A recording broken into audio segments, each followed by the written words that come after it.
는 여로보암에 대한 그런 말씀을 보고 있습니다. 북이스라엘의 첫 번째 왕. 우리 여기서 이 북이스라엘의 첫 번째 왕의 세 가지의 죄에 대하여서 우리는 어제 보았습니다. 그 세 가지의 죄가 무엇이었습니까? 단과 베델에 금송아지를 세운 것이었었고요. 두 번째는 또 무엇이었죠? 어, 우리 어제 말씀을 보게 되면, 음, 그, 어, 갑자기, 저기 하네요. 어, 레위 사람이 아닌 보통 제사장으로 그 제사장을 삼은 것이었고, 세 번째는 절기를 따로 만든 것이었었죠. 8월 15일에 절기를 만든 것이었습니다. 이 세 가지의 그러한 죄.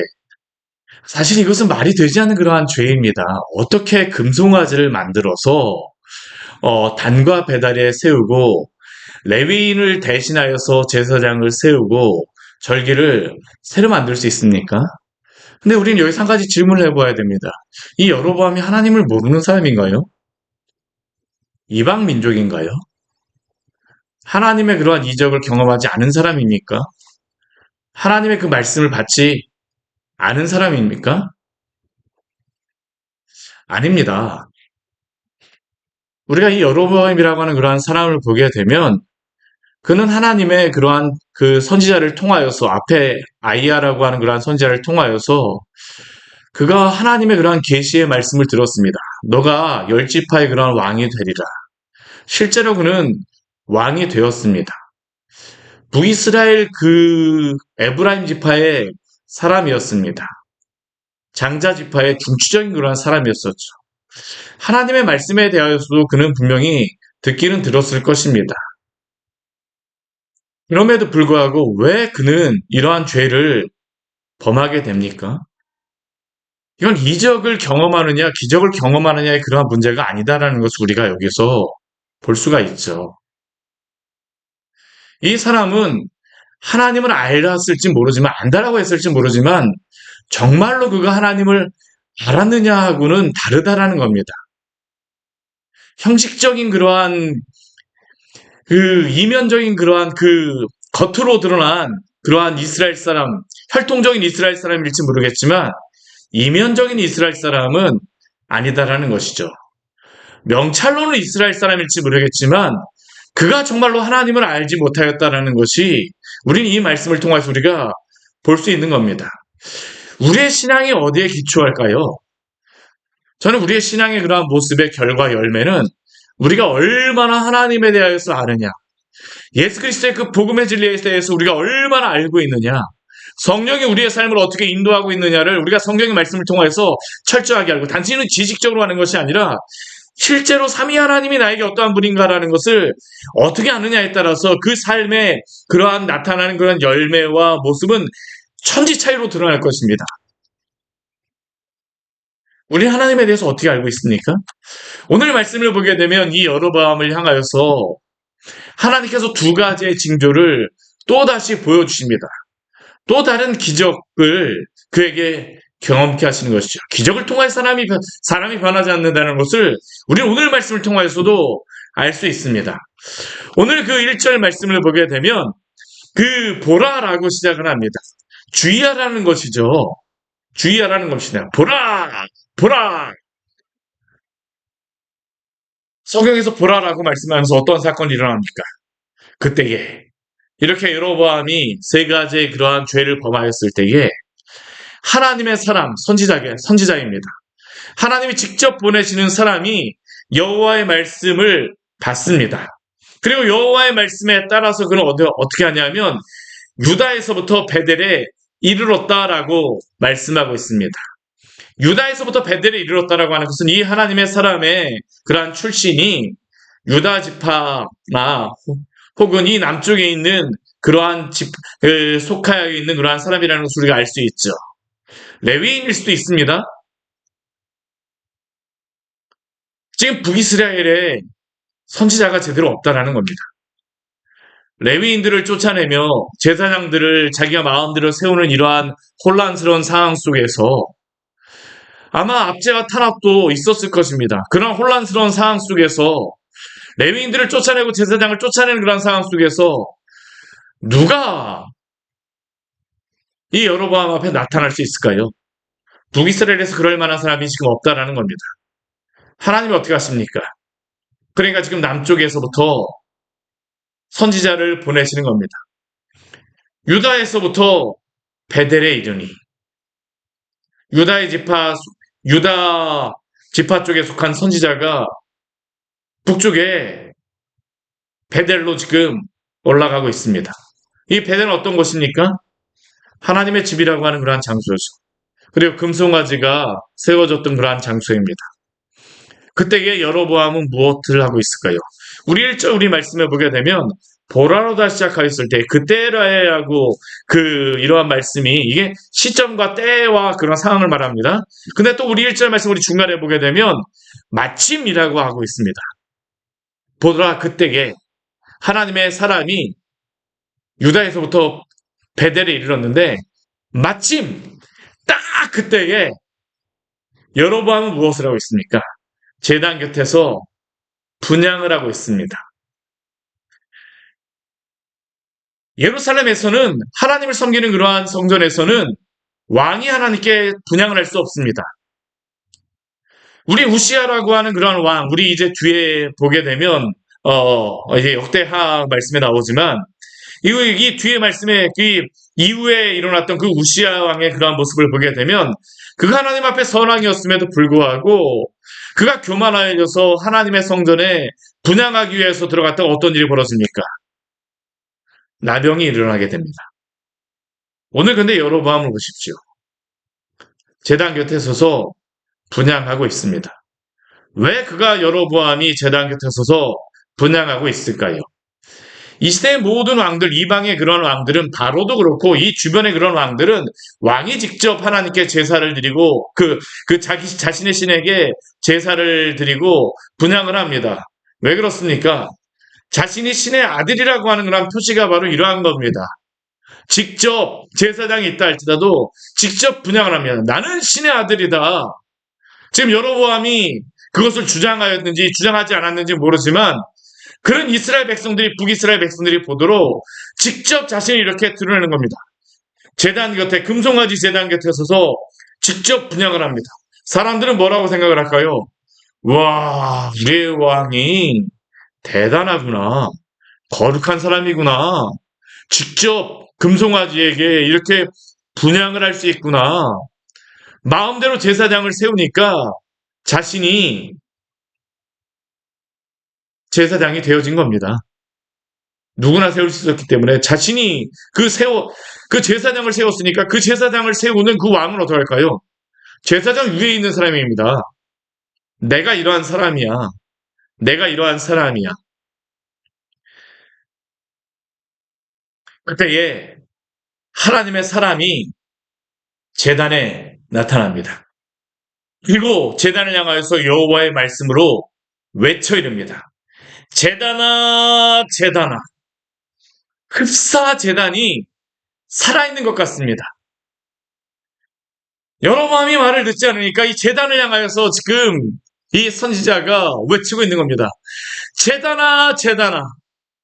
얼마나 답답하십니까? 우리 이사야 말씀에 보게 되면 소도 하나님을 소나 그러한 다른 피조물도 하나님을 알건만은 이스라엘 사람 하나님을 모른다라고 했는데 이 여로보암은 이 금송아지에게 분향을 하고 있을지 모르지만 하나님을 모릅니다. 하나님에 대해서 들었을지 모르지만 지금 그가 하나님을 섬기는 그런 신앙을 모방하여서 하나님 앞에 나아갈 수 있을, 모방하여서 하나님을 섬기는 것처럼 하고 있을지 모르지만 그러나 그런 하나님을 모릅니다. 제단아, 제단아. 하나님의 마음이 느껴지십니까? 오늘 우리를 향하여서 하나님께서 이렇게 말씀하시는 것은 아닙니까? 아무리 말하여도 듣지 않게 되면 하나님도 이렇게 답답하시겠죠. 이 선지자도 답답한 겁니다. 제단아, 제단아. 그리고 하나님의 말씀을 전합니다. 한 가지의 징조를 전하죠. 그 징조가 무엇입니까? 다윗의 집에 요시아라 이름하는 아들을 낳으리니 그가 내 위에 분향하는 산당 제사장을 내 위에 제물로 바칠 것이요. 또 사람의 뼈를 내 위에 사르리라 하셨느니라 하고. 사 이것은 이사야 선지자가 하나님을 제대로 잘 알지 못하는 그런 왕에게 가서 하나님의 징조를 전하였던 것과 같은 그러한 것을 지금 하고 있는 겁니다. 하나님이 하나님의 징조를 알려주세요. 이사야 선지자는 임마누엘 예수 그리스도에 대해서 징조를 주었었지만 지금 오늘 이 하나님의 사람, 이름도 나오지 않는 이 하나님의 사람은 여로보암을 향하여서 다윗의 집에 요시아라는 그러한 왕이 날 것이다라고 말합니다. 이 요시아 왕이 무엇을 한다고 합니까? 이 베델에 그러한 그 제사장, 이 제단을 다 무너뜨리라는 겁니다. 우리 왕하 우리 23장, 우리 열왕기하 우리 23장 16절 말씀을 보게 되면 요시아 왕이 그 행하였던 그러한 말씀이 나오겠죠. 15절과 16절 말씀이 이렇게 말씀합니다. 또한 이스라엘에게 범죄하게 한 느바세 아들 여로보암이 베델에 세운 제단과 산당을 왕이 헐고 또 그 산당을 불사르고 빻아서 가루를 만들며 또 아세라 묵상을 불살랐더라. 요시아가 몸을 돌이켜 산에 있는 무덤들을 보고 보내어 그 무덤에 쇠고를 가져다가 제단 위에서 불살라 그 제단을 더럽게 하니라. 이 일을 하나님의 사람이 전하였더니 그 전한 여호와의 말씀대로 되었더라. 300년 후에 요시아 왕이 오늘 이 말씀에 나온 그대로 행하는 일들이 일어나는 겁니다. 왜 300년 전에 이 하나님의 사람이 이 말씀을 전할까요? 이렇게 하나님의 말씀이 성취되리라는 징조를 전하는 것입니다.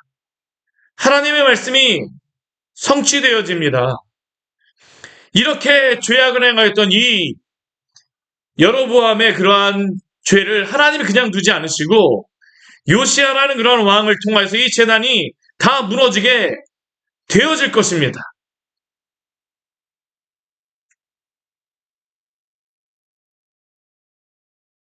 이것은 하나님이 전하신 하나님의 말씀이 결코 땅에 떨어져 사라지지 않고 반드시 성취될 것이라는 것을 우리에게 주시는 말씀임을 믿으시기 바랍니다. 사랑하는 성도 여러분, 살아계신 하나님의 말씀은 오늘도 살아 운동력이 있어 반드시 그 말씀이 성취됩니다. 하나님의 말씀은 반드시 성취됩니다. 그런데 사탄이 얼마나 사악한지 아십니까? 놀랍게도 이 말씀이 반대로 쓰이기도 합니다.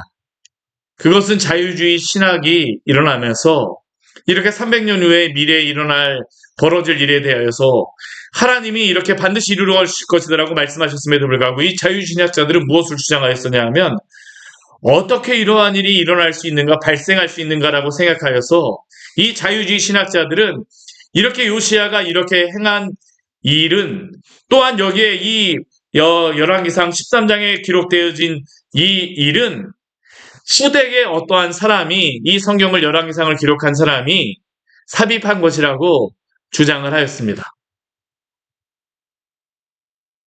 하나님의 말씀이 반드시 성취되어지는 것을 보여주는 이 말씀이 사람이 마음대로 바꾸어버린 믿을 수 없는 말씀으로 변한 증거로 삼고 있는 겁니다. 사랑하는 성도 여러분, 사단의 그러한 일은 무엇일까요? 하나님의 말씀을 믿지 못하게 만듭니다. 하나님의 말씀을 가지고도 그 말씀이 진실이라는 것을 알려주는 그 말씀을 가지고도 믿지 못하게 만듭니다. 오늘도 우리에게 그렇게 행할 수 있습니다. 하나님의 이 말씀을, 살아계신 하나님의 이 말씀을 오늘도 살아계셔서 역사하는 말씀으로 믿으시기를 바랍니다. 오늘도 우리는 깨어 있어야 됩니다. 사단은 오늘도 성도와 교회를 무너뜨리기 위하여서 이렇게 애를 쓰고 있습니다. 깨어 있으십시오.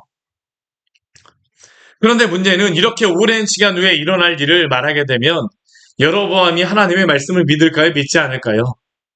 믿지 않습니다. 믿지 않아요. 여로보암의 때나 오늘날 이 시대에나 동일하다는 겁니다. 여로보암은 믿지 않았습니다. 그래서 하나님께서는 이 선지자를 통하여서 또 다른 징조를 주십니다. 그 징조가 무엇일까요? 우리 13절 말씀에 보게 되면 그 징조가 나오고 있습니다. 우리 같이 한번 해볼까요? 그날에 그가 징조를 들어 이르되 이는 여호와께서 말씀하신 징조라. 제단이 갈라지며 그 위에 있는 재가 쏟아지리라 하매. 하나님이 또 다른 징조를 보여주시는데 지금 이 요시아의 징조를 믿지 못하기 때문에 여로보암에게 또 다른 징조를 주신 겁니다. 그 징조가 무엇입니까? 제단이 갈라지고 그 위에 있는 재가 쏟아지리라. 그런데 이렇게 이 하나님의 사람이 선지자가 말하게 되면 이 여로보암이 하나님의 말씀을 믿어야 될 텐데 그는 어떻게 합니까? 그 마음이 강팍해집니다. 오히려 강팍해져요. 오늘도 우리에게 그렇습니다. 하나님의 말씀이 오늘도 우리에게 말씀하심에도 불구하고 오늘도 우리는 그 말씀 앞에서 강팍한 마음을 가지고 있지 않습니까? 이 말씀은 나에게 주시는 말씀이 아니야. 오늘 목사님이 이 말씀을 전하는데 이거 좀 이상한데? 내 생각하고 조금 다른데? 오늘날 이 시대의 문화와 조금 다른데? 이 시대의 생각과 조금 다른데? 아닙니다. 하나님의 말씀 앞에 우리의 생각을 굴복시켜야 합니다. 오늘 여로보암이 그럽니다. 하나님의 말씀을 전하는 이 선지자의 말을 듣고자 하지 않아요. 그러니까 그거 어떻게 합니까? 베델에 있는 그 제단을 향하여 외쳐 말하는 이 선지자를 향하여서 손을 펴서 말합니다. 그를 채우라! 하나님의 말씀을 전하는 이 선지자의 입을 막아버리겠다라는 겁니다. 박해를 가하겠다라는 거죠. 근데 하나님이 어떻게 하십니까? 우리 4절 뒤에 말씀에 보게 되면 그를 향하여 편손이 말라 다시 거두지 못하여. 그리고 바로 이어서 이 선지자가 말한 그대로 그 징조대로 제단이 갈라지며 재가 제단에 쏟아지게 됩니다. 우리가 이것을 통하여 분명히 알 수 있는 것은 무엇입니까? 아무리 사단이 악한 영의 세력이 또한 이 세상의 사람들이 하나님을 대적하는 그러한 세력들이 하나님을 향하여서 하나님의 일을 막으려고 한다 할지라도 그것을 방해하려 한다 할지라도 하나님이 하시는 것을 막을 수 없음을 믿으시기를 바랍니다. 오늘 말씀을 통해서 우리에게 이것을 보여주시는 것입니다. 우리가 이 세상 가운데 하나님의 말씀대로 살아간다라고 해서 세상 사람들이 꼭 그것을 듣는다라고 생각하지 마십시오. 그러나 기억하십시오. 하나님의 말씀은 오늘도 살아 운동력이 있어 그 말씀에 따라 역사하시는 줄 믿으시기를 바랍니다. 사람이 그것을 막을 수가 없습니다. 교회가 아무리 말씀을 전한다 할지라도 악한 세력은 준동하고 주님의 교회를 무너뜨리고자 할 것입니다. 오늘날에도 교회가 쪼그라들고 그 많은 그리스도인들이 교회를 떠났으며 또한 복음이 전해지지 못하도록 사단은 애를 쓰면서 학교에서 하나님을 믿는 선생님들이 아이들한테 복음을 전할 수가 없습니다. 또한 대학교에서도 복음을 전하는 것이 막히고 있습니다. 마음대로 전도조차도 못하는 이 시대입니다. 그러나 우리가 포기해야 될까요? 아닙니다. 하나님은 하나님의 일을 오늘도 행하심을 믿으시기를 바랍니다. 오늘 이것을 통해서 우리가 분명히 보여주신 것입니다. 여로보암이 아무리 막으려 한다 할지라도 하나님의 말씀을 막을 수가 없어요. 그렇다라고 하게 되면 이 여로보암이 하나님 앞에서 가져야 될 모습은 무엇일까요? 회개해야 되는 것입니다. 회개해야 되는 것이에요. 우리 6절 말씀에 보게 되면 이러한 일이 벌어지게 되니까 이 여로보암이 이 선지자에게 요청합니다. 청하건대 너는 나를 위하여 내 하나님 여호와께 은혜를 구하여 내 손이 다같이 성하게 기도하라. 회개하는 것 같습니다. 겸손해지는 것 같습니다. 하나님이 지금 이렇게 선지자를 보내시는 이유는 여로보암에게 회개할 기회를 주시는 것입니다.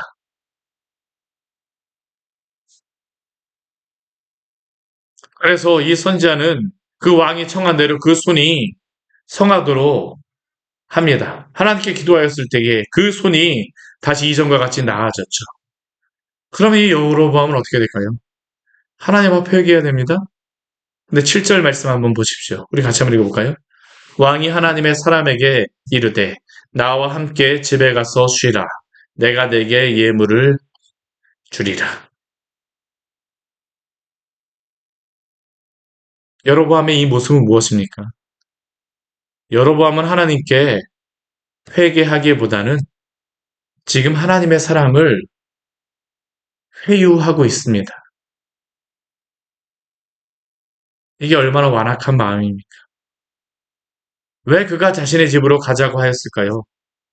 겉으로 보기에는 유순하여서 하나님의 사람을 모시고 가는 것 같지만 사실은 하나님의 사람을 자신의 집으로 데려가서 자신의 그 죄를 감추고자 하는 것입니다. 같이 음식을 먹고 함께함으로 자신은 아무런 죄가 없는 무죄한 사람인 것처럼 나는 아무런 문제가 없는 사람인 것처럼 행하고자 하는 것입니다. 그러나 사랑하는 성도 여러분, 사람은 속일 수 있을지 모르지만 하나님은 결코 속일 수 없음을 기억하시기를 바랍니다. 하나님의 말씀이 우리에게 회개하라고 말씀하셨을 때 회개하십시오. 성령이 우리의 마음속에 탄식하실 때 회개함으로 주 앞에 나아가시기를 바랍니다. 그 말씀 앞에 대항하지 마십시오. 우리가 가져야 될 것은 하나님 앞에 겸손하게 나아가야 되는 것이지 우리가 그 말씀에 대항하거나 스스로 우리를 자신을 타협하거나 아니면 그 말씀을 가지고 사람 앞에서 아무렇지도 않고는 것처럼 우리 자신을 위선의 모습을 보이거나 하는 것을 하나님이 원하지 않으십니다. 오늘 이 여로보암의 문제가 무엇입니까? 하나님께 회개하기보다는 이 하나님의 사람을 회유하고자 하는 것입니다. 사람은 회유할 수 있을지 모르지만 사람은 속일 수 있을지 모르지만 하나님은 결코 우리가 어떻게 할 수 없음을 기억하십시오.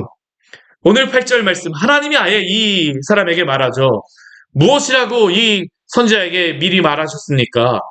우리 8절 말씀에 오게 되면 왕의 집 절반을 내게 준다 할지라도 나는 왕과 함께 들어가지도 아니하고 이곳에서는 떡도 먹지 아니하고 물도 마시지 아니하리니 왜 그렇습니까? 이는 곧 여호와의 말씀이 내게 명령하여 이르시기를 떡도 먹지 말며 물도 마시지 말고 왔던 길로 되돌아가지 말라 하셨음이니라 하고 하나님은 아예 이 여로보암의 이 타협을 받으시지 않겠다라는 겁니다. 오늘도 그렇습니다.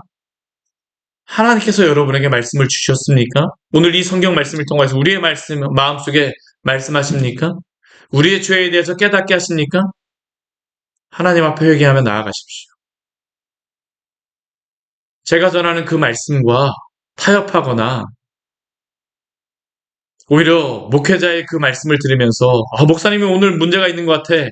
그렇게 하는 것이 아니라 혹은 이 세상의 여러 가지 것들과 생각하는 것, 비교하며 생각하는 것이 아니라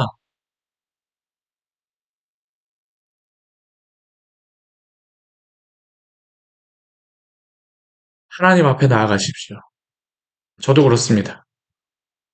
우리는 살아계신 하나님과 타협할 수 없습니다. 우리는 우리의 죄에 대해서 회개하며 나아가야지. 회개하며 나아갈 수 없습니다. 오늘도 부드러운 마음으로 살과 같은 마음으로 주 앞에 서시기를 축원합니다. 같이 기도하도록 하겠습니다.